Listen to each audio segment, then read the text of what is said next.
Kaixo neskak, ikusi ez dute futboleko torneo berri bat dagoela. Egia da, nire ustez apuntatu beharko ginateke. Hori da, ze ondo. Ja, apuntatu behar dira. Ui, txoin deitzen naute. Kaixo, Jan, zena ez du? Nork eman dizu baimena kalean egoteko. Nirekin egon behar zara, bestela ikusiko duzu.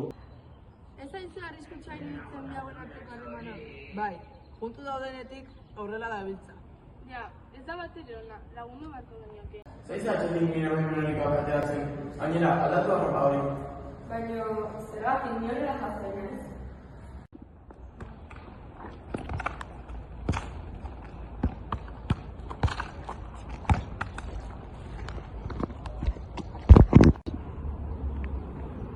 Zaizea futbolean jolasten. Baina zuk zer egitezu hemen, gainera futboleko torneo baten izena eman nahi dut. Buru jota zaude, hori mutilentzat da. Egia da. Aizu, nik uste dut zure mutil lagunak asko kontrolatzen dizula. Egia da, nik uste utzi beharko zenutela. Ja, mutil zikin hori baina zerbait hobeagoa merezi duzu. Bai, baina ez naiz gai ikusten berarekin hitz egiteko. Balasai egon, guk lagunduko dizugu. Oian, zurekin hitz egin behar dugu. Bai, eta oso serio gainera. Zer gertatzen zen? Bikik zurekin hitz egin nahi du. Asko kontrolatzen diozu eta oso toksikoa zara berarekin. Ez ez duzten kalera ateratzen. Bai, utzi biki pakeak.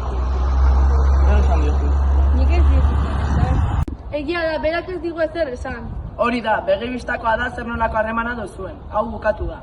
Ja, guazen hemendik. Junpikutara!